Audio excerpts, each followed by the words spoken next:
requirements sa dapat nimong kuhaon dili ko ta maadto sa Bureau of Immigration. Una, maglakad passport copy o magpahimo ka og notaris sa abogado na affidavit of denial.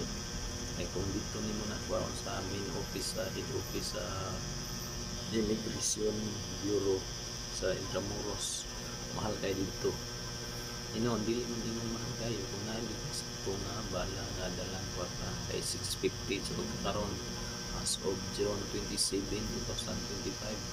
ang ilang notary sa abogado sa affidavit of denial 625.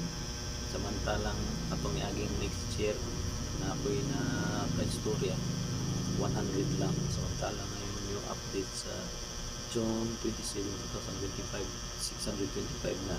Kung mahimo ka lang, kung mahimo mo sa dito, pagpahimon lang mo affidavit of denial kung asa man mo nga lugar para dili bawas pod sa kanang kadugay nimo.